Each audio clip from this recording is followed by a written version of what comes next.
are back. It is episode 60 of the Lyrical Ones. I am thankful and appreciative to be here. As usual, my name is Cineo, and I'm joined by the ever present and here with me as well through 60 episodes, Alfluent. How you doing today? I'm doing well, sir. Thank you. I'm excited for episode 60. I'm excited for another Wednesday. Um, I'm excited for another conversation in the this time space that is not coming back around.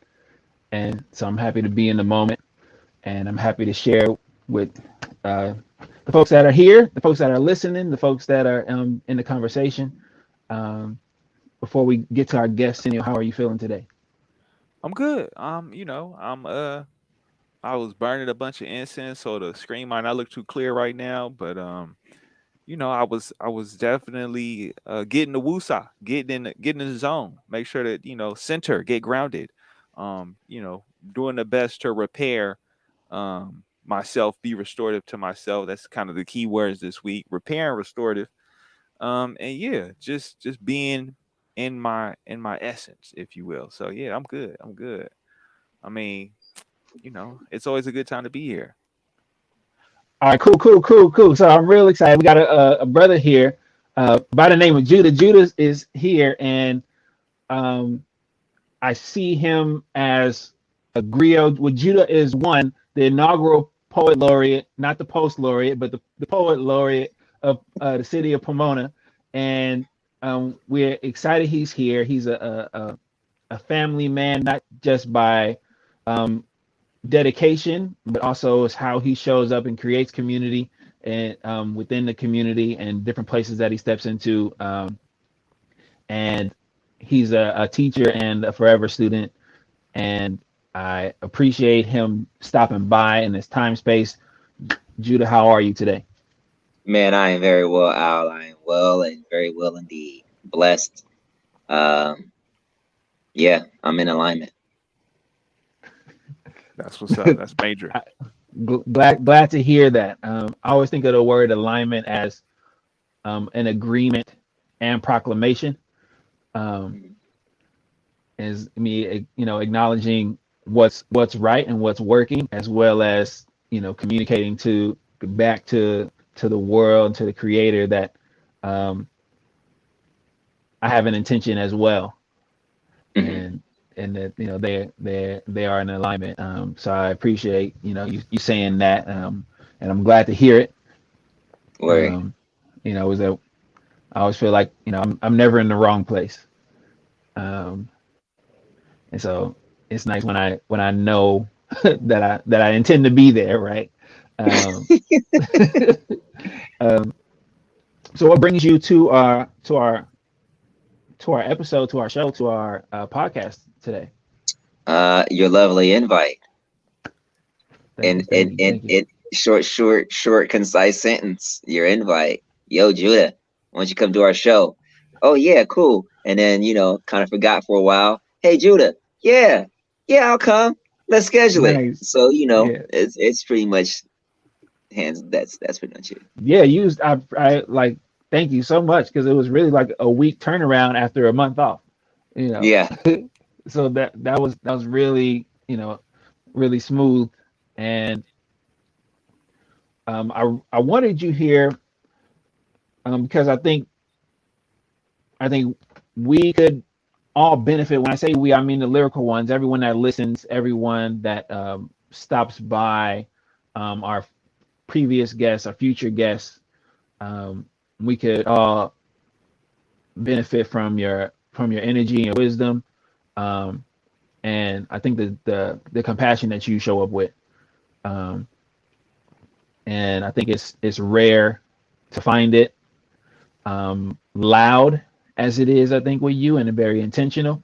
And then as creatives, um, I think it's a great thing to kind of to see, like, that the person who writes is also the same person as he lives. Um, and I think when you the pieces that you put together, the poetry and the words that you speak to people, whether it's a poem or not. I think you live out those words. And so that's, I think it's refreshing, but it's also inspiring. And I think it's like a beacon to be self-aware and be authentic. So again, like when it comes to, I think when it comes to your journey, how you got here, not just to the show, but the stage that you're at in your life, where would you say, where's a good starting point for the themes of compassion and teaching? Where were the starting points for that? Wow, starting points for compassion and teaching. Well, I think for teaching, no, that's definite. That's definite. My mom always reminds me. We're driving on Crenshaw, and I must have been a little less than my daughter's age. My daughter's 7, and we're on Crenshaw, right outside the Crenshaw Plaza on MLK, driving south back toward Inglewood, and the Nation of Islam, the Muslims, was out there preaching and talking, and selling the pies and had it out there. And my mom reminds me, she was like, David, like, you rolled down the window, you told me to turn it down, you made me stop, like, you listened to him for a long time. And every time, like, we pass him, like, you would listen to them. And I think, like, for me, that was like kind of the first like real compassion, because they were, you had the preacher in the building, but then you had guys in the street, hey, let me tell you about yourself, black man. Let me tell you about yourself, king. Let me tell you about where you came from. That kind of stuff, I didn't hear nowhere else. So for me, like, that was like the real start of that real, like, yo, this is like important. It's important for this dude to be out here in a suit and it's 90 something degrees and he's sweating and he's telling me about myself, trying to tell me that I'm better than who I might become. Even still, that's love, man. That's compassion. Yeah. Whether it's repentance or whether he's just following an order.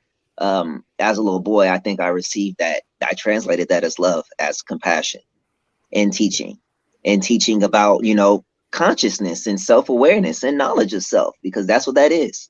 Yeah. And so that's outside of I've always been very spiritual. So like I didn't like grow up in church the way people say. Like my mom had us there like every couple months.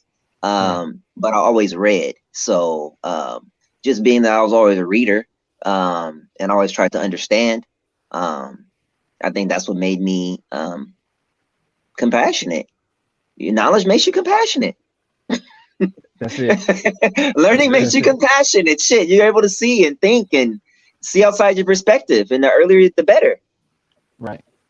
Sorry, that was a long answer. I had to think about it. No, that's why we here.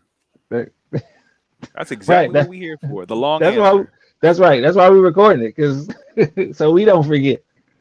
Cool. Yeah. No. Sorry, I cussed. I don't know if No. I think we get 3.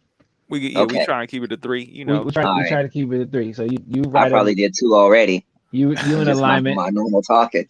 It's not the 90s no more. So people feel different about cussing.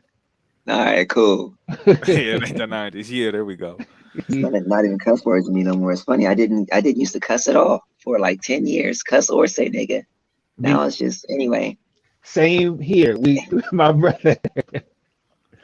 But anyway. I think it also, like, as a young person, right? Your ability to listen, right, is also that compassion, right? Yeah. Right. It's also that teaching, right? It's like if someone is going to make the effort to say, right, then I'm going to make the effort to hear. Yeah. And I think that's something that is often also learned early, if learned early, right? Allows us to become more self-aware, right? Find more knowledge, and creates momentum for the way we show up in the world, in the way we arrive in community, the way we arrive in relationships, Mm-hmm. right? It's like if I have this inclination to listen, right, then I'm offering space to people, Mm-hmm. right? And then I think when you when you see an example of someone right outside of a building, right, that becomes an image that is comfortable to you, and say, okay, well, I know that there's something happening outside of these buildings, even though I'm going to church every once in a while, but my life is happening outside of that building, right? Mm-hmm. And my interactions, right, where compassion is showing up, right, where knowledge is happening, right, is Mm-hmm. also outside of those buildings, as well And then as in the books. where I'm seeing um where I'm seeing the lessons applied is Right. outside of those buildings. You know, Straight up. through also through people who don't prescribe to the same religion or belief, but Right. I can still see it. You know what I mean? And that takes a wisdom too, and that comes through knowledge you learn, and you're able to see it in different ways. You know what I Yeah. mean? And appreciate it. Mm-hmm. Yeah. Cynthia, you got a question? Oh man, do I? You highlight a lot around, even within the sense of repairing and being restorative, right? I just had a conversation with a colleague around what that is, and thinking about it, it's around when we try to repair and be restorative, we're not necessarily trying to create solutions as much as we're trying to gain a higher level or a different level of understanding, right? A Mm-hmm. different level of how harm is caused so we don't repeat the same harm again, right? And we understand how that harm has impacted all of us and why that harm took place in the first place. A lot of times it's out of that need for survival. And I feel like even more now, we're so far removed from the instinct of community or the instinct of relationships where it's almost like it's become separated, right? It's like I want to belong to something so bad that I'm willing to create a dividing line to the person across from me, right? Because in order for me to see the person across from me, I got to hear them. And if they not saying or speaking in the same tone, the same, echo chamber, if you will, the same choir, depending on where you at, if it ain't the same message, well, the knowledge, the awareness, that sense of introspective self-reflection to say, I know where I stand, but to give enough time and space to see where you're coming from and to see how what you say or what you feel applies or doesn't apply and give you the time and space to just express yourself to me, to receive it, to then process it, and then have a discourse. I think like, yeah, when you bring up compassion and teaching and that centerpiece of knowledge, that centerpiece of just having, you know, the education, the information, the awareness, that insight, that ability to see things in a critical viewpoint without it being this analytical paralysis, right? The paralysis of analysis, if you will, because it really sounds like you've kind of rooted yourself in being a person who can perceive not just what the words are, but what they mean, and how is it in a broader context amongst everyone around you. And That Go ahead. Yeah, go ahead, yeah, no, bro. I was just You are a very profound person, bro. I'm about to break it in a second. Go ahead. no, I appreciate it. I mean, it's hitting me with what you're saying because I'm thinking about um the harm and conflict, right? Like there's a lot of conflict. There's conflict on multiple levels. To take it on the most out of the box. You people wouldn't even see it, but it's right there for me. And that is this conversation that's happening around the vaccinated and the unvaccinated, right? And there was this thing that was said at work where there was like this rule that was a part of a long script of other rules, and they were like, "Oh, if you vaccinated and you asymptomatic, you carry on as business as usual." And I was like, "But regardless of how minimal, how small, I'm still able to transmit and infect other people who aren't vaccinated." Yet the Mhm. expectation in the rule says, "No, go about your business." And I'm like, "This is so uncompassionate. This is so just gross in our But way of see, saying." And you're saying a bunch of stuff, and I don't want to cut you, but We that's got like the time. double Go. that's like the double-edged sword of knowledge though too. Like it doesn't just bring compassion, it can make you arrogant. And so you were saying a bunch of stuff maybe about 2 minutes ago, man, and I was about to break down in tears because literally me and my older brother had a big ass argument yesterday. We don't argue like that. We're yelling back and forth, and basically he was trying to tell him I wasn't being compassionate. I was not listening to him. He was saying, these were things that got us to this point, even though it had nothing to do with what we were talking about. And I wasn't really hearing him out. So I'm going to give him another call when we're done with this. I appreciate you. That's all. No, I mean, I'm glad you could say that, and because I think it's one of those things we don't realize how something's going to impact or land on us, in our ability to just receive it, right, and to Mhm. because for me, what we do here is we try our best to highlight the person, right, to uplift and praise those that are around us, because you're a part of Affluence community. Affluent want to sit and put you on the seat, not to put you under the heater, but to give you that warmth and that love, because I that's love just what heat. we do. You know what I'm I love saying? heaters too. Throw some hot ones at me. That's all right. All right, for sure. But it's Throw just some one of those hot ones. things. It's how we grow, right? It's that it's Yeah. that that ability to see and hear others, and where their perspectives kind of branch those paths of information or that awareness to then give us that insight. Because yeah, you say it, and I'm just giving you my reflection of what I'm Hmm. seeing, for Hmm. then you to see another angle, to realize there's a loved one in my life where Hmm.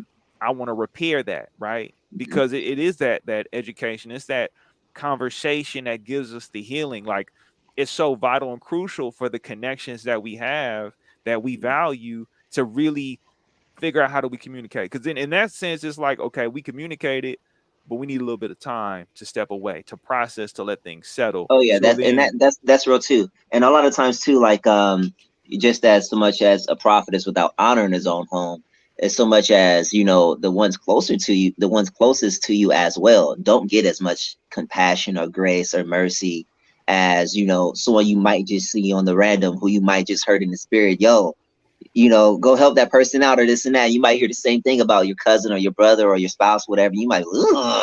Right. Yeah. Often. Right. Right. No, That I'm not abrade doing it. exactly the abrasion of spirit. Right. Yeah, so Right. it's about proximity and closeness sometimes as well. Yeah. right, right. And learning self through that. So yeah, good stuff so far. Yeah. No, for sure.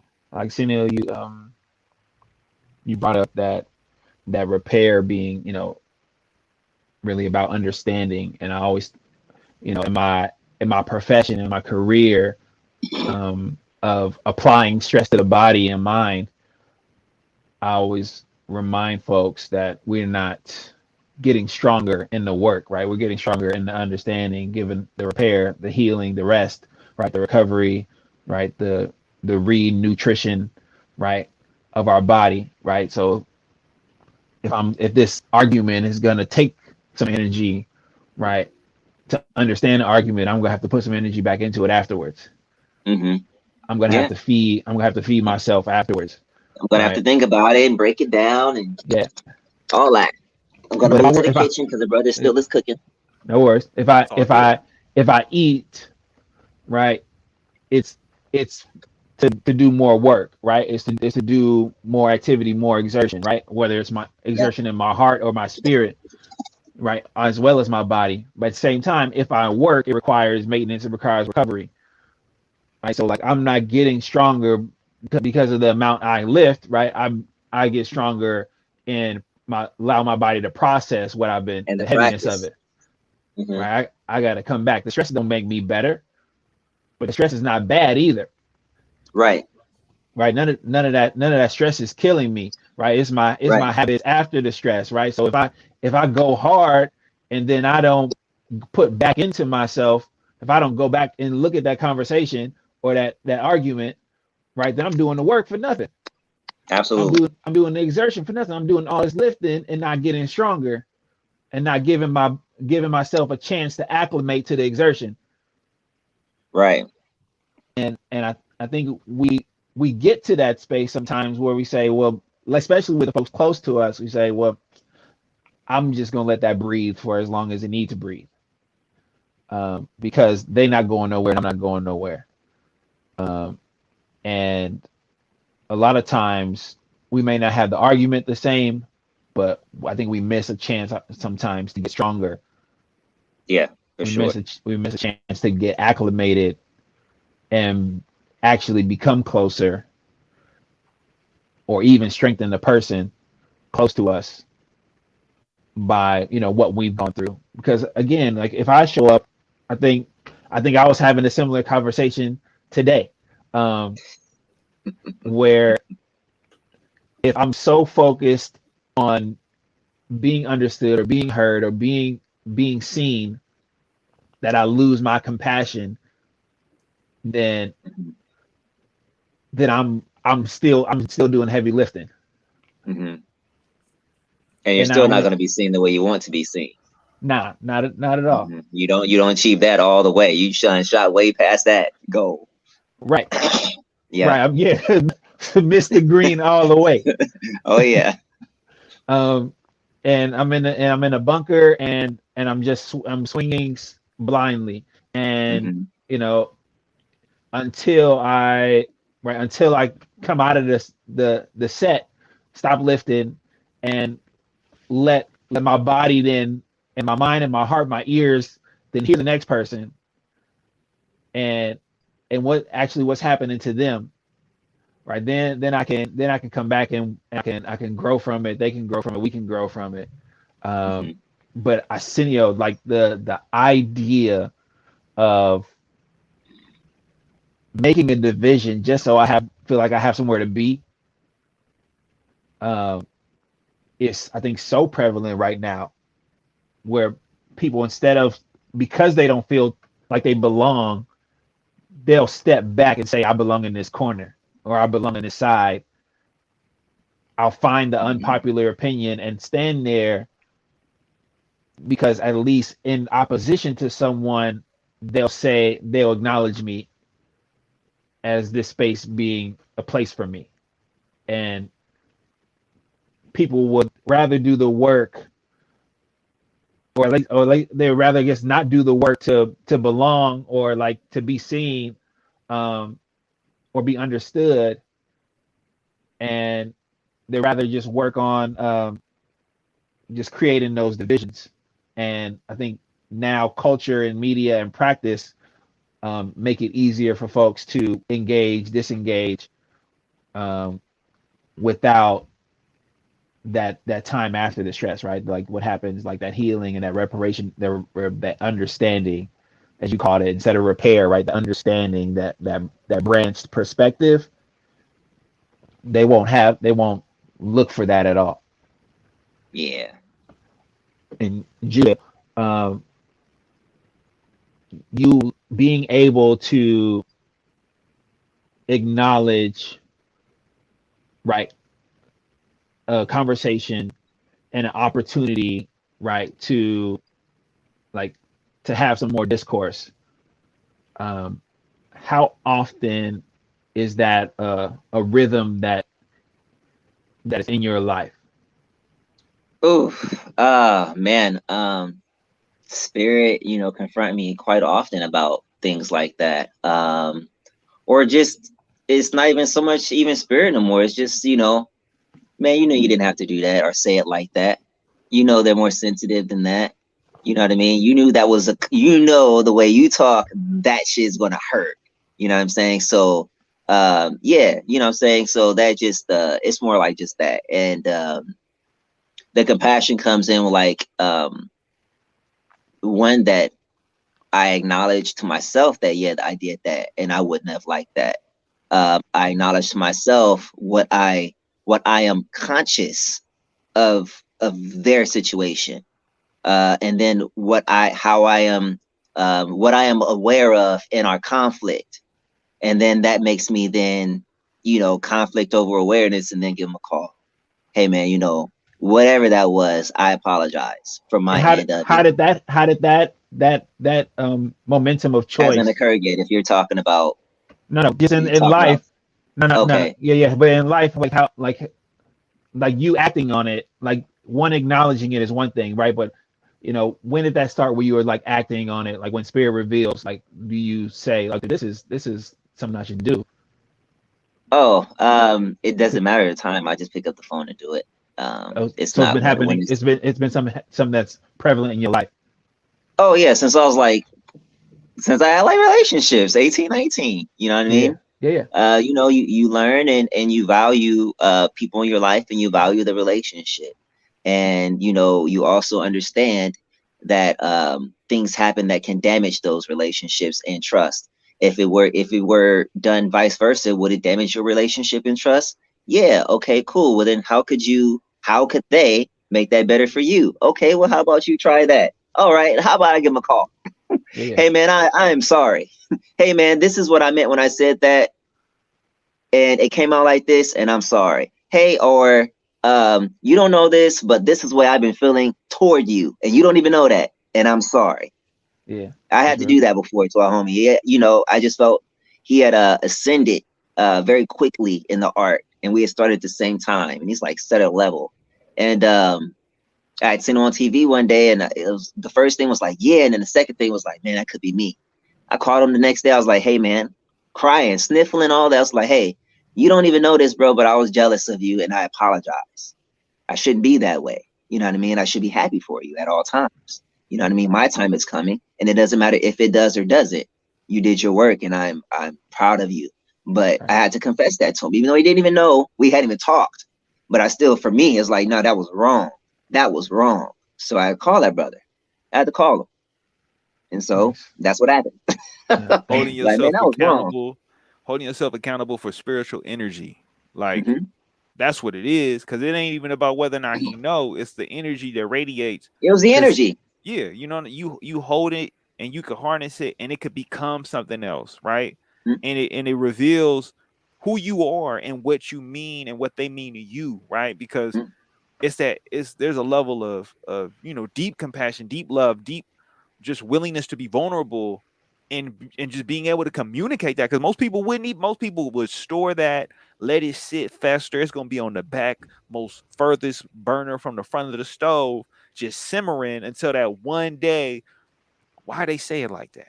Why did they do it Mhm. like that? Why did they said Mhm. what to who about me, right? Mhm. Because Mhm. at no point do we think at Yep. the very, like at the inception of it, right? Like, you know what? Let me just hit them up and let them know this is what I'm going through, This is what right? I'm feeling, and I Because we should. we Mhm. together in this, in our experiences, and I want to make sure I'm sharing with you where I'm at in my experience, right?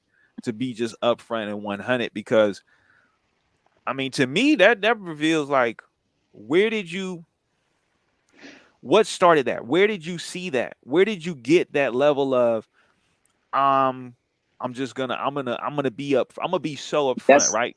that's Rosh Hashanah. That's Yom Kippur. That's the high holy days. That's Jewish law. I learned that when I was young. I read that in the Bible. There's a certain time of year you can't ask God. The Lord's prayer: "Forgive me as I forgive others." Right. It's right there. You know what I mean? Yom Kippur, Rosh Hashanah, it's about, the 10 high holy days. You're supposed to walk into a new year, but those 10 days before that, yo, man, you better be Yeah. checking your spirit. Yeah. Yo, man, you got something against your brother, you better call him. Somebody struck you and you still mad, man, you better hit them up. You better give some forgiveness. You slighted somebody. Did somebody feel slighted from you? Yo, man, you better make sure that shit is right. Make sure it's right. And so I try to live by that, whether it's Yom Kippur, Rosh Hashanah, whether it's Ramadan, I don't care. Every day. That's an Right. everyday thing. I took that to a further practice. I That's hear what's up. that. No, that's major, because it is a thing where people could just say, nah, it ain't. I could wait till September because I know when it is. I ain't got to do it right now, right? I could just Well, wait not just till. that. It's not because of the time of the year. Because for me, I don't like observe like so much the times of the year. I just observe the concept mentally and consciously, and so that way it's just done throughout the year. Yeah, it's You know what done I in the mean? infinite. It's not done It's in the it, in the in the exactly in the limit.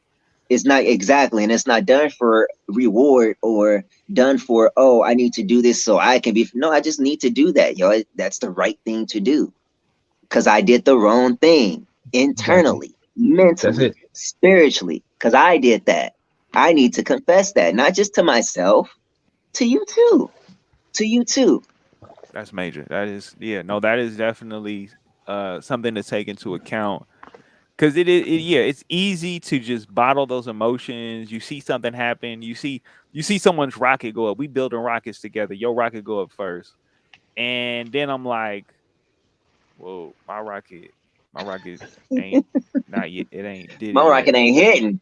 Like, what am I going, man? Hmm. Get your rocket. But then it's like, nah, like Yeah, you did what you had to do. You yeah, got it you where you did need what to you were have it. supposed to Like, do. Yeah. let me, you know what? Because of the love I share and I hold and the regard and respect, let me just say that this is what I went through in this Hmm. moment. Because the thing is, you don't even know how that impacts them for when it's their turn. Because not every rocket gonna hit, and it ain't Hmm. gonna hit all the time, and they gonna have to sit and bear witness to something that may put a shift in their spirit or put a shift in their mind or their heart to then be like, man, you don't even know. But that's But the see, thing.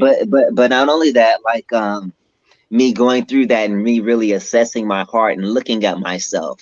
Now that my time has come, in a sense, I am in a time of favor. You know what I'm saying? I can see and I sense that same thing in other people around me, and they're not saying nothing, but I see it. I see it. You know what I mean?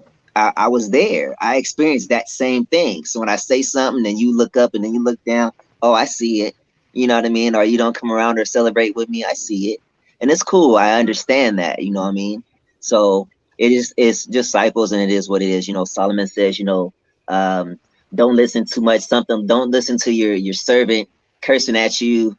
You know, don't take too much heed to it because you know in your heart you cuss about somebody else. You know that. You know that it's not always peaches and cream. You know that I know my daughter loves me, but if I chastise her, I know she gonna walk away. Oh, daddy, oh, daddy, I don't like him. That ain't true. You know what I'm saying? So just mind that. That's all.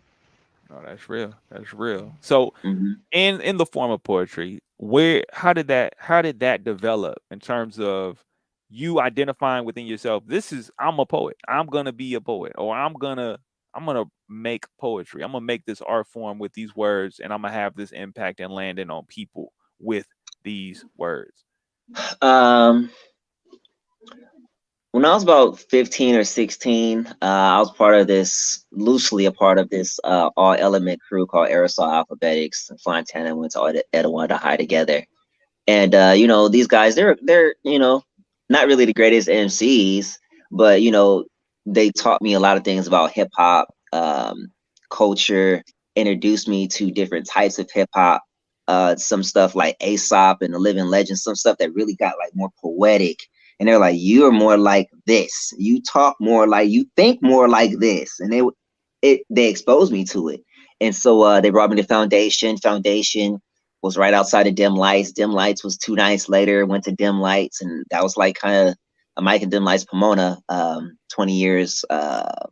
Pomona's one of Pomona's only poetry venues where I started. And that's kind of where I found like my niche. But like before that, I was in youth church.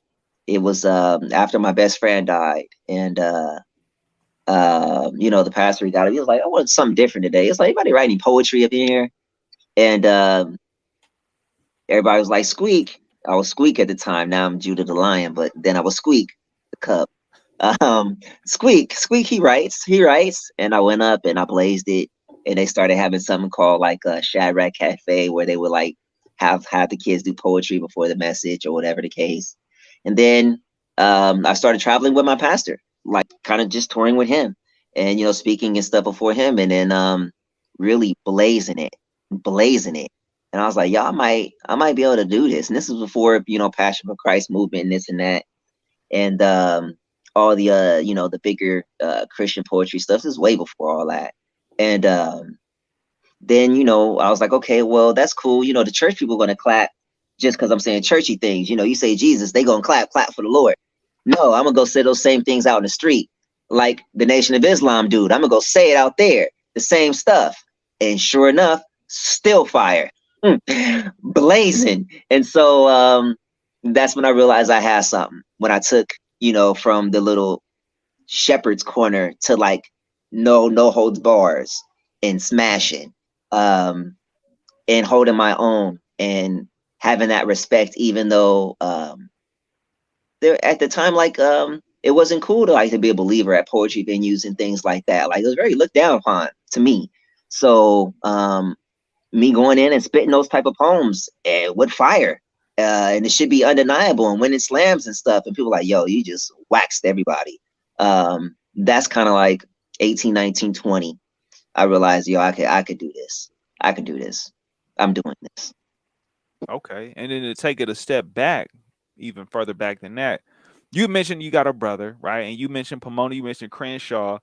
What where did it start? Right? Where did it start for you? Right? Was it Southern California? What Where part did of what Southern start? California? My life or Yeah, your or art? life. You. Where did the My what's the origin? Right? I was born in Brockman Hospital, Culver City, a year after Michael Jackson's hair caught on fire.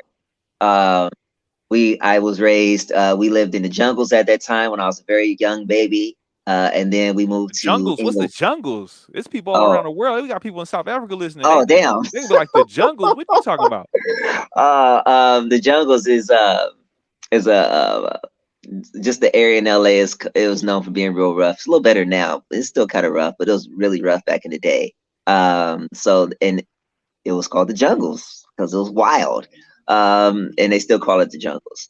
And so we lived there, and then we lived on 97th and Prairie, across the street from the Hollywood Bowl. Um, at that time, my dad was in construction. My parents were already separated, but he got in a fight, and he got his head busted open and his teeth knocked out. The dude hit him in the head with a hammer, and no insurance, so he was in a coma on our couch for like 3 or 4 months. And so when he finally healed up and woke up, came to, um, his people called for him in Kentucky, and me and my brother had been to see him. And so we went to go live with my dad in Kentucky for a couple years. Then we came back. Then a year later was the Rodney King riot. A month before the Rodney King riots, we moved. At that time, I lived at Manchester and Gavella, which is right across the street from Inglewood High. I went to Kelso Elementary, which is right across the street from the Great Western Forum. So I walked with Magic and Kareem. They used to visit us every year. Uh, what else? So I'm from Inglewood. We moved to the IE. The year of the riot was at 92, 93. We moved to Rancho Cucamonga. Rancho Cucamonga now is like it's like America's town. But back then it was not. We were one of the only black families at that time in this area. I did not know there's this many white people concentrated in the world, not in California anyway. So that was a shell shock to me. That's when I experienced, systemic racism and all that. So a lot of my mindset really started taking a time then. Arrested Development came out, NWA came out, EPMD came out. They were already out, but like there was more Black Power mindset. And then I was in around this time, Higher Learning came out at that time. So like that's the area, you know what I'm saying? That's the mind state that I'm in, that I still have. So yeah, they're still burning crosses and stuff in Fontana, one city over. And my city was all grapevines and shit. They got jumped by skinheads coming up. It was crazy. So that's the IE. Went to Etowanda High. E High, class of 2001. That's 20 years ago. I'm 38. Don't look it. Started going to Pomona when I was 16. Like my life as an artist started in Pomona when I was 16. Started going to Dim Lights, and I was like, yo, I kind of just need to be here. And so I ended up moving in the area and just kind of staying over there and becoming a Pomonian. Yeah, that was a long Nah, I story. mean that's that you. I mean, you. Thank you for sharing. You broke it all the way down. You asked. I definitely did, and you definitely delivered. It definitely was one of those things where you took me on a journey.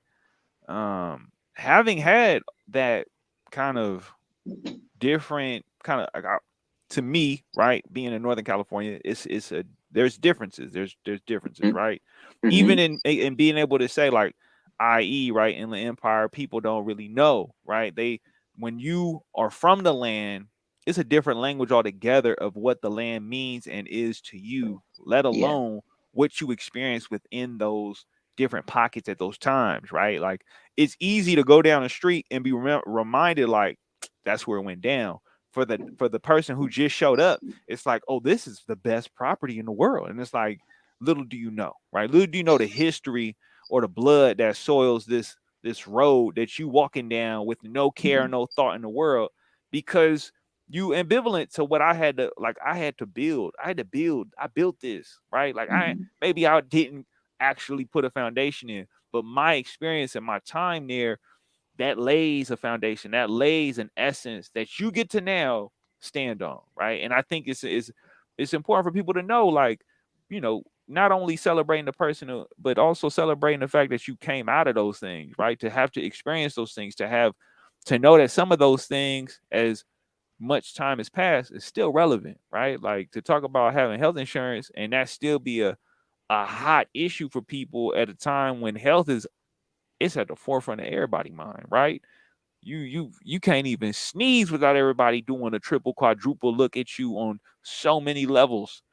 And it's profound. And I mean, I just want to say thank you for sharing that, because it is a thing where it's like, yeah, people oftentimes they see you happy and think, oh, you you're a poet laureate of Pomona. You hold such prestige, and there's almost like a validation that's unspoken for a lot of people who not black, who are not a people of color, who see you in this regard, and then it's like, you don't know what I had to do to get here. You don't know what I had to go through, or which of your family members put me through for me to be the person that you so revere and clap for right now.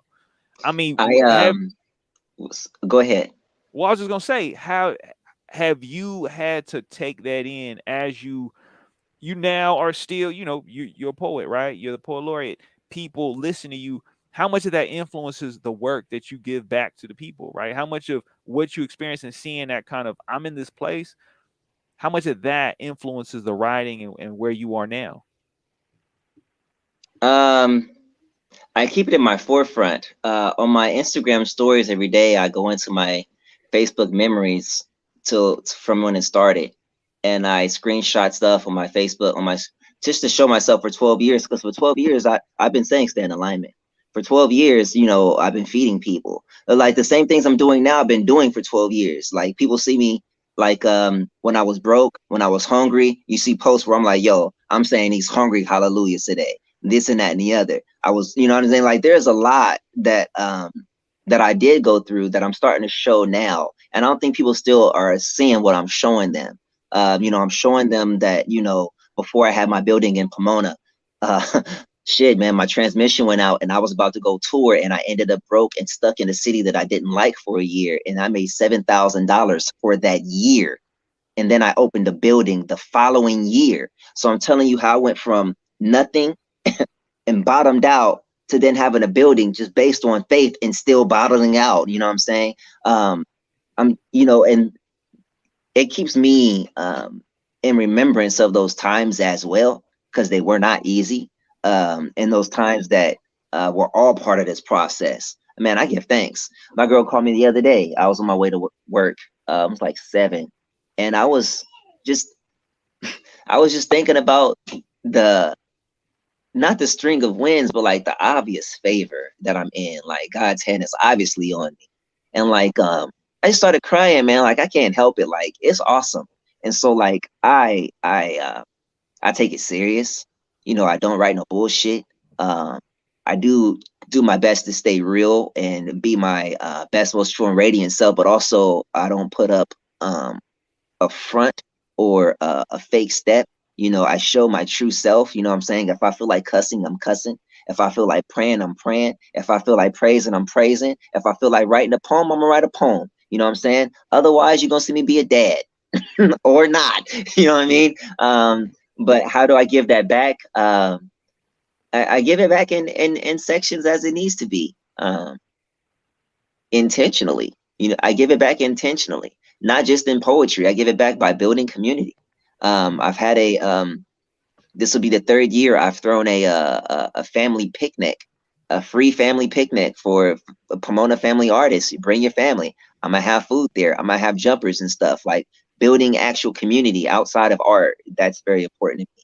So like outside of teaching and all that, that's how I'm really giving that stuff back. It's really trying to build a community and build positive outlets where we can be ourselves. Nice. Judah, thank you for sharing. We appreciate you so much. We want to let you actually get back to dinner and your family. But before we let you go, we kind of want to know, it's like, is there any thing that you want to leave with the folks who are listening? Um, oh geez, let me see. Yo, man, God will give you the desires of your heart. Yeah. If those desires are in alignment with his plan. Peace. Thank you, Thank you, Judah. brother. Thank you. And is there any way that people can follow you, get in Yes. touch with you? We know we got a book out now. Happy belated birthday, Yes. by the way. Thank you. Yeah. So, So couple let us know things. about it. You can find me and all of my stuff on my website, theartofdavidjudah.com. David, David, Judah, like line of the tribe of Judah, Judah, the art of davidjudah.com. My venue, Lion Like Mind State, see that symbol behind me. It's on everything and everything I do. Been running it for 12 years. You can find the information on us. We're at the Pomona Fairplex and several other spaces. We'll also be at Pittsburgh this year. You can find information on us at lionlikemindstate.com. I am the poet laureate of Pomona, California. I'm not supposed to tell you guys yet, but I'm also going to be the inaugural artist activist at Pittsburgh this year, starting next month in August. So that's another first for them, for the Yeah. colleges, for the area. So I don't know when this is airing, but that's a leak. Congratulations. Thanks. And thanks for your service.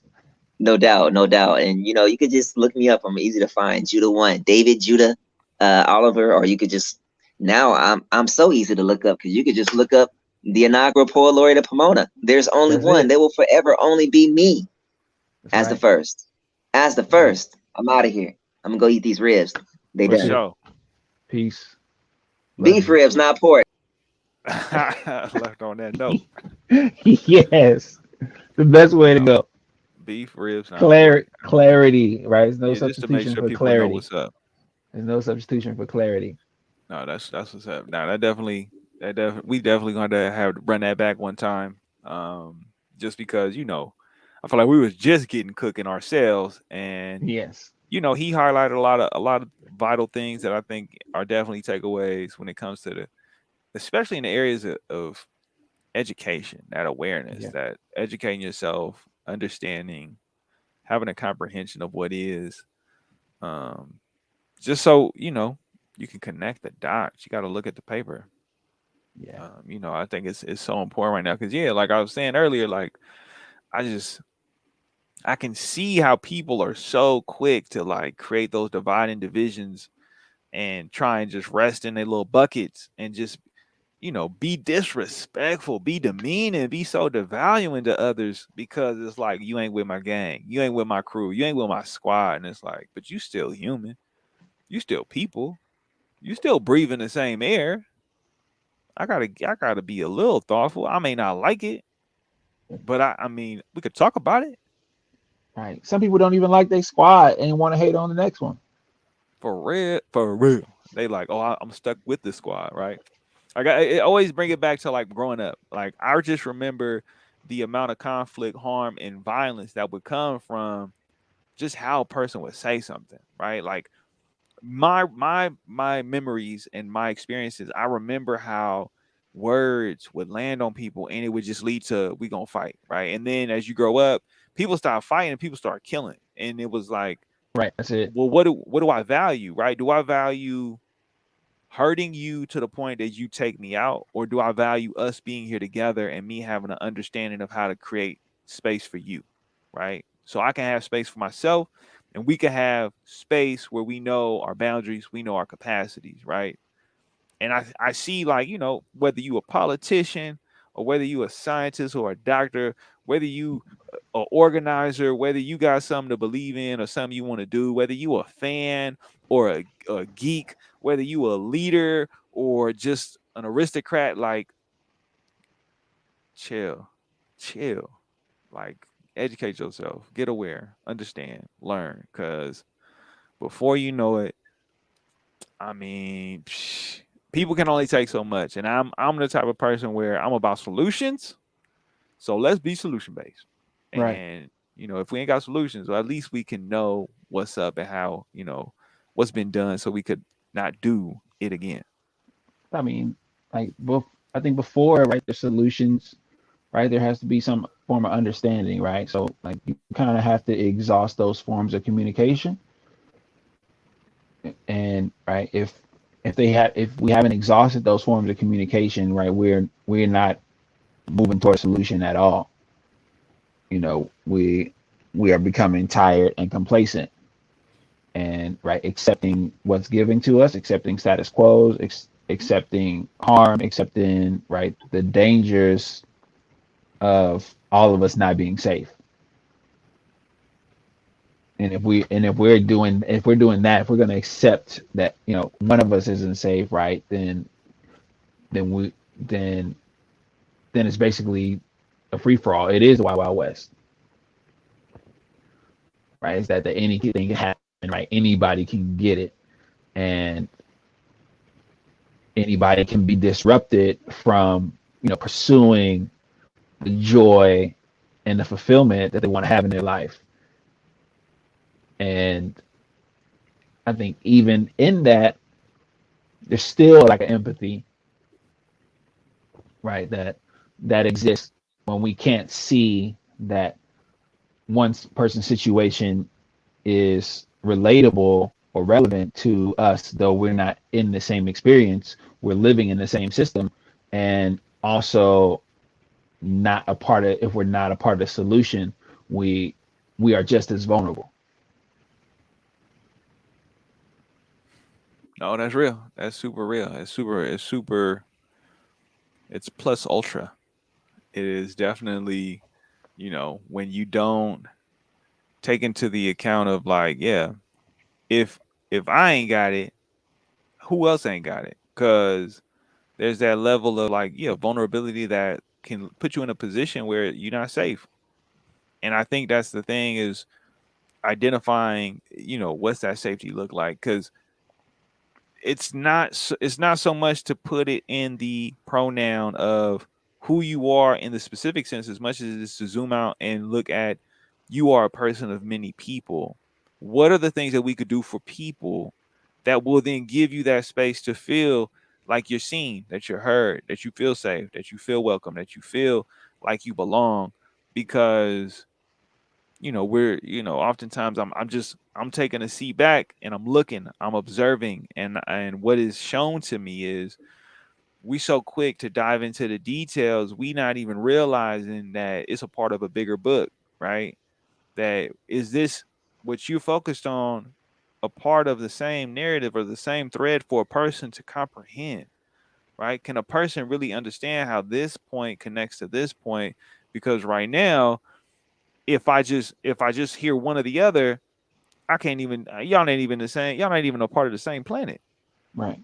but y'all still here. And that's just what I'm thinking right now. I'm almost like, I almost start to feel like a robot, like a cyborg, where I'm just like super analytical of, like, these humans, haha, humans. You look at you, yes, I see. Where it's like, I almost feel so detached, because I'm like, I feel for y'all. I genuinely feel for everyone. I genuinely have a sense of this. I don't know. It's like it's like this bubble that just seems to grow, right? Of this, I see both sides of the coin and realize it's one coin, and I and I know if I polish one side, right, the other side's gonna say, well, why not me? Instead of, I'm coming your way, right? Instead of Right. seeing that I'm coming your way, right? And I think that's the thing that I'm so mindful of, where it's like, I have to, like, address myself to repair that detachment, right? To be like, yo, like, come back down to earth and realize I'm here with y'all, and I'm trying to be proactive in repairing and restoring in the conversation with y'all, right? To pull the words together, to pull the strings together, because yeah, it's like alignment. We got to get it right to the optimal functionality. That alignment, I think, is so necessary. And yeah, that's just. I mean, that's where I'm at with it. Yeah, I mean, it's exhausting to be an empath. It's exhausting to can be exhausting to understand what's happening with the rest of the world, and the world as a whole, but also the world as individuals. That people have certain circumstances and situations that they are experiencing, and to be aware and see them for what they're going through, and to still value them as people, regardless of their situation or their perspective or their choices, and letting them know, right, that there's potential, and that there is, more for them to do, regardless of what they, think they're capable of. And that potential is the same potential I see in myself and my own potential for growth and, forward progress. And I can look at myself and say, okay, I am in a position of favor, or I have everything that I need. Who is also looking for that? Who is also pursuing what they need? Not just, who doesn't have it, right? But like, because there are tons of people who don't have what they need. But then also who is, trying to, get what they need. And then who are those folks who did feel right discouraged and disheartened, from not having what they need. Like being aware of all those people, it can be tiring, right? And then having uh, an awareness of the cause, of that lack, not just in the system, but also in folks' mindset, right? It's like when Judah leaves and says that, God will give you the desires of your heart if your desires are in alignment with his plan. It's really an opportunity and a kind of a call to action, like to fix what you want. Because sometimes like people's desires are shown through their actions, right? Your desires are shown through your choices, right? Not just in your language or your prayers or what you believe. Like if you're trying to get it, it's gonna show up in how you chase it, right? If you're trying to see peace, right, it's gonna show in how you respond in anger, right? It's gonna show up in how you, respond to frustration, right? If you wanna have love, it's gonna show up in how you're, ready to receive it, as well as give it, right? It's gonna show up in, your concept of love. It's like if your concept of love is wishy-washy, or not rooted, it's not don't got a solid foundation, how you gonna get it in the first place? How you gonna see it when it show up? Same thing with fortune or stability. Like if you got no awareness or idea, if you can't visualize stability, how you gonna acquire it? If you don't know if that means in your emotions or your mental health or your physical health or your finances or your EQ, like you don't know what stability means, like how you gonna get it? And I think we can always like you know reflect on, say, man, do I really want this? And if so, does my life reflect that I want this?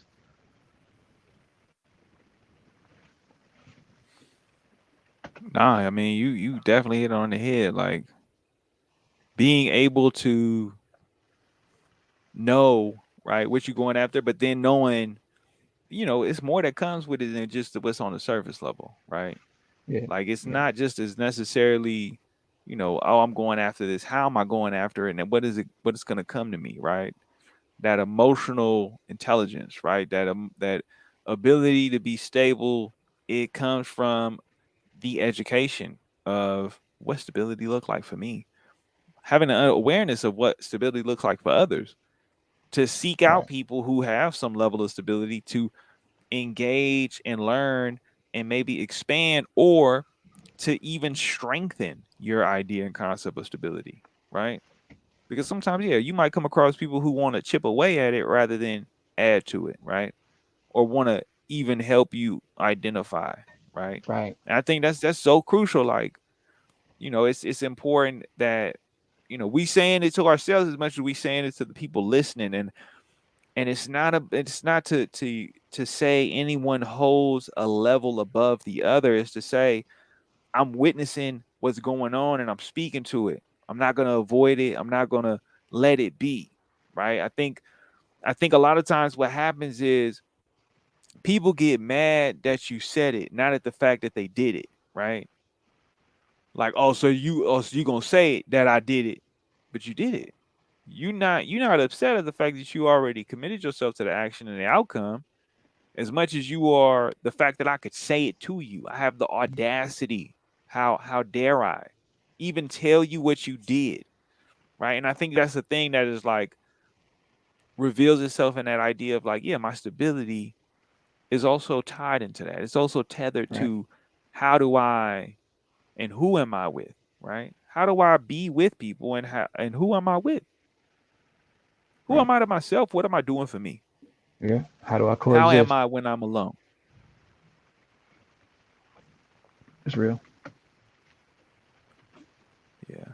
It's just, he definitely was pulling out them lugs, I was like, man, times of the essence. And, we appreciate people, and, we definitely have conversations that are healing and revealing. And I think that, if anybody takes away anything, it's just, having that understanding of alignment, right? Knowing how to get to that level of alignment, because it is key to function. It's key to operate, and not to make us sound like robots, but it is something where we have to be mindful of the maintenance we have to do on ourselves, and how do we take care of ourselves as individuals, but also communicate to others. Because oftentimes, in the struggle of being understood, sometimes we don't take the time to understand. And I think there's that balance and that alignment that comes from just being mindful.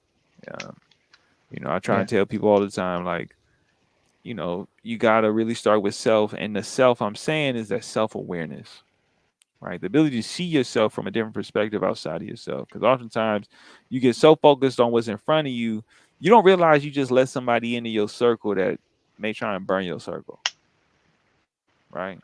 I'm watching an anime about that right now. What is it? Which one? Uh, Tokyo Revengers. Oh, somebody just told me about that too. Real. Yeah, they just told me about it. Like, oh, you should. And I'm like, I'm just now getting into Naruto. I got some. I'm gonna be a minute. I'm gonna be Yeah. a while. I ran into somebody else who was just getting into Naruto, and by I mean ran into him. I was at BJ's ordering a salad because that's what I do. I don't order pizza really from there. I order salads from there, um, because they make big salads. So I was ordering a salad from there, and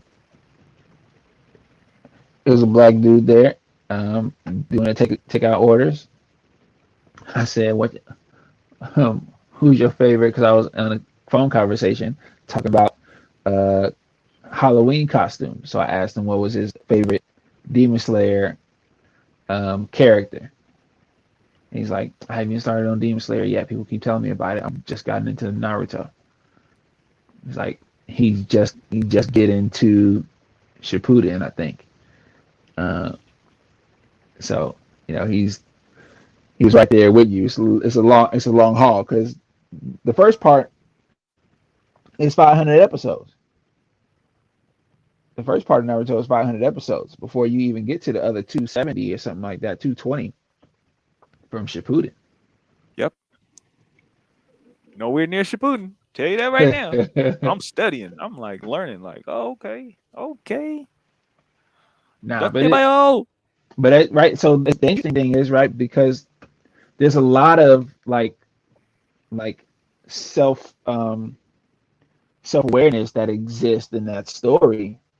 Um, because the character like knows who he is as he learns who he is, right? The people who care about him help him develop his morals, right?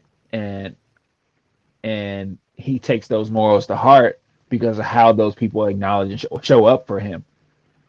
And then he takes it as, hey, this is the my way, and I'm not going back from that way, regardless of what information right comes at me now. Like, this is who I am. This is my core. I decided on my core, and this is how I'm gonna show up, in everywhere, from now on, because of that, right? It creates his stamina, his endurance. It creates his identity, um, based on his commitment to that core. And it's interesting that in Judah's historical reflection, he he mentions some people who came along that he met and showed him some hip hop artists, some MCs, said this is this is what we see, the commonalities. These are, the characteristics in storytelling and and wisdom and knowledge that we see you able to apply to your words. And these other established artists take this, and reflect on that so that you can then find your core and commit to that, and find, then he said, finding his niche. I mean, now I'm in the very beginning, and I'm seeing it. I'm seeing exactly what you're You saying, but Yeah, also the I had to fact do it without is, giving you spoilers. no, I appreciate it. I always appreciate when people could do that. It's hard out here. You know what I'm saying? It's- But he's- it ain't easy. You find a landmine every 2 seconds because that's a popular one. But it does tie into the process of us of just compassion and education and awareness, right? The level of self awareness to know who you are as you develop, as you grow, as you take in what's around you to refine or help better define who you are, right? Where are yeah. you going? How are you gonna get there? What is it you're trying to do? And it's I love anime for being to me a reinforcing factor in my life of uh the ability to challenge yourself, right? You talked about stress, right? And how you know the stress you take on, if it's intentional, there's the rest, the renutrition, and the process of how to restore ourselves and repair in that, right? I'm going to cause stress, and then I'm also going to be mindful of the process to repair that stress. And sometimes, we're not mindful of, I was just looking at a video about gut health, right? And how gut health impacts your mental state, right? And people don't take that into account, right? How there's this, we always get lost on the tongue. We don't even challenge our tongue to I'm gonna see send you some other stuff. spectrum. I'm gonna send you some stuff about detoxification with your body. I'm gonna send you some Yeah, stuff because you because probably just, it was just in your video probably. I mean, yeah, I mean, but that's the thing. I'm more than happy and willing to receive those vital points of information to gather and see how much it reinforces what I've heard, or to open up my perspective to see something different, because it's important. It's important because to break it down on the most fundamental level, whether you black, you Asian, whether you indigenous to this country or another country, whether you identify as any of the known words that we have, or maybe something we don't have a way to articulate and define, it's so vital that we have health, right? Because it's the mental health, it's the physical health, it's the whole being, but it's health, right? When you are in an impoverished situation, that's not healthy, that's toxic, right? That's harmful. And to be out of harm's way is to be, to me, in a healthy state. To be in alignment is to be in a healthy state, right? To have your spiritual well-being is a healthy state, right? To not feel in conflict, all these different things, as we are people and we see and we witness, and there's the violations and transgressions that happen to us. What I'm seeking it for us all, right? And it just so happens that my vehicle to give me a little boost in that is not just the idea of anime, but also the idea that, yeah, I got to educate myself. I got to be aware. I got to add into the bucket and know what I'm adding into it. Be aware of what I'm adding into it as I go forward. Because that, yeah, I think that, yeah, we just oftentimes we don't even think about how the one gonna lead to the other, and I'm always thinking about how the one gonna lead to the other because I'm here for it all. Right. Same. Plus Nah. ultra, just one of those things. Are you watching it yet? I'm like probably like 2 3 episodes behind right now. I think about 2 3. I think maybe two. No, three, Uh, 2 3. the One of current them. season? Yeah, current season. Yeah. All right. Right. We ain't reading yet. We just enjoying that the animated abilities. Yeah. Yeah. Nah, But I think it's it's important to, I think, even have those keywords in your life that compel you forward. Right. It's like, what is the battle cry in your life? Right. That invigorates you, that reminds you, you know, of what you inherited. I think through your ancestries, you know, through spirit, what you inherited, what your power that exists. It's like when I'm teaching new movements, right? There's a process of word association, right, to cognition, right, to autonomy, right, to autonomous movement, and that word association and cognitive space may they may take turns over time where you're going through phases of one or the other, where regularly giving cues and reminders to help better self-correct through cognitive movement. But the word association in the beginning is really kind of building vocabulary that will elicit understanding, and having vocabulary, right, plus ultra that elicits understanding, right, that I can do more than what I think I can, and I don't have to set a limit before I find the limit. And when I find it, I don't have to accept it as a limitation, but as a trampoline, right? It's like resistance in the stock market versus support in the stock market, right? If I see this as the ceiling, right, and not as the trampoline that's going to propel me to the next level, right, then I'm shackling myself. no, I mean you right. It is a thing where it's easy to not see or look or know to have the ability if you don't have some level of awareness, but also a source to gather more information to know, Yeah, to understand, to get the to like yeah, like when you have the catchphrase, it's not necessarily a catchphrase as much as it is an affirmation, right, right? It's a way to reinforce the thing to ground you in the moment of challenge, right? Because when it's plus ultra or whatever the case may be, right? Date bayo, it's one of those things where you're saying it to add emphasis to push you into the next, right? To push you every moment we will just experience the next, right? It's you lose, you gain. But as we move through time, that is a different story.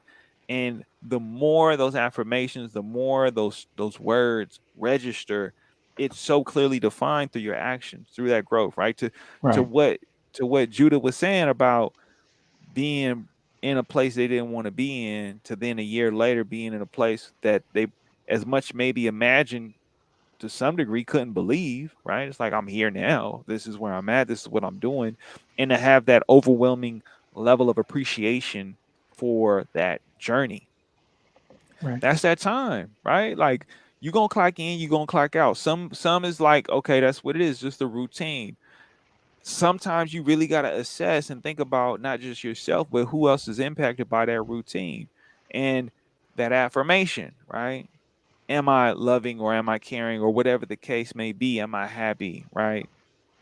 Content? Am I thoughtful? Whatever it is, because chances are it's not in isolation. You're not alone. As much as you may hear this, or as much as you have a child or a partner or a friend or a family member, there's an impact we all have to recognize and be aware of. And that sometimes what is operational for us, we're not even considering what conditions the operation's in, right? Right. We're just Yeah. going You along with it because it's working, right? say that. But Yeah. when you go to McDonald's and they give you the burger and you're like, oh, this was good, but then you find out it was rats in there.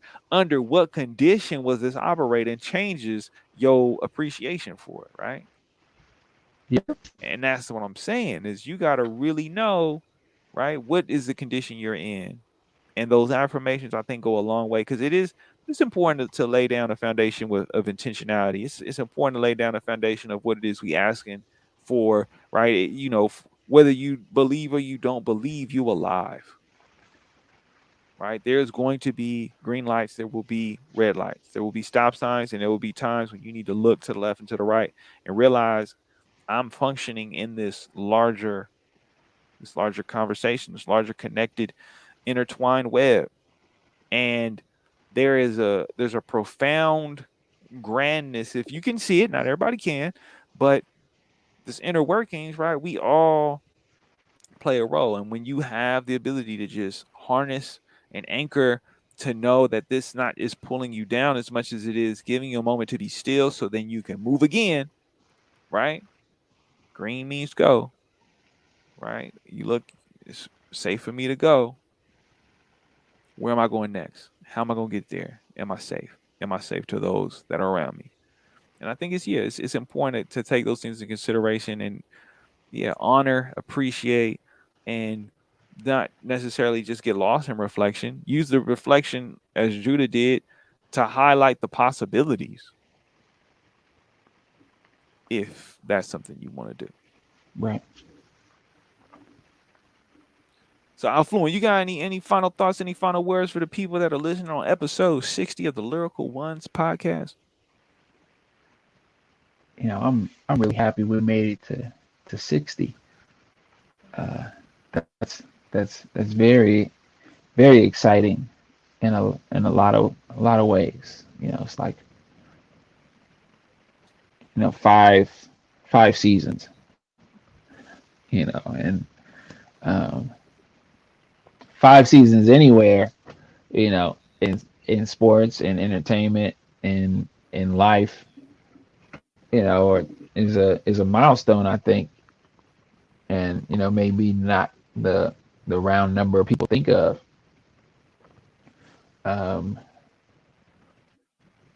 but think about being 5 years old and really a person having a lot of identity there, um,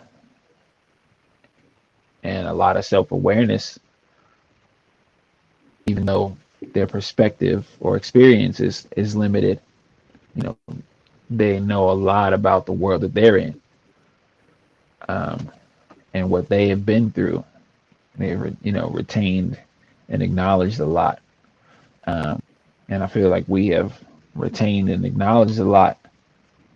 And I think we, through our guests and our conversations, um, have become more aware of the world that we live in. And I appreciate the Lyrical Ones for joining, for listening, for contributing and exchanging with us. I appreciate you for helping us, or getting us here. Um, and as we go into the next week, the next episode, I'm in a space of gratitude. But I would like to bring to, I guess, to attention, um, how important advocacy is, even within ourselves. And it's important to look inside and say, am I fighting for myself, within myself, with my opinions, with my thoughts, my dreams, my ideas? Do I dismiss them, or do I hold on to those instinctual, rapid thoughts that are guiding me? Do I acknowledge and reflect on the emotions that are beacons serving as a compass on how to navigate the world? And I don't have to respond through those emotions, but I can also take those emotions and learn more about myself. Uh, yeah, I think that's where I'm at. What about you? What would you like to let the people know? I just want the people to know I love y'all. Be good to yourselves. Be good to each other. I know it's difficult. It's hard. Things are changing all the time. You know, they talking about all kinds of wild, crazy things. Even if you don't feel comfortable to say it now, at some point say it, whatever that it is. I think it's just important. We gotta talk. We have to conversate, and I'm appreciative. I'm thankful. We got 60 done. Let's see where this goes. What happens next? If you're listening now or you're listening later, I appreciate you, and I'm thankful for your energy and your time and your consideration. And we're here for it. If you want to have a conversation, if you want to talk, reach out. This is Lyrical Ones, episode 60. And, as we often do at this time, is I drop exactly what I need and bring it back. I'm like, now I'm listening to this in my mind, and I'm like, I know how I want the next one to be. And Nice. it's just know. I know.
One, one, one.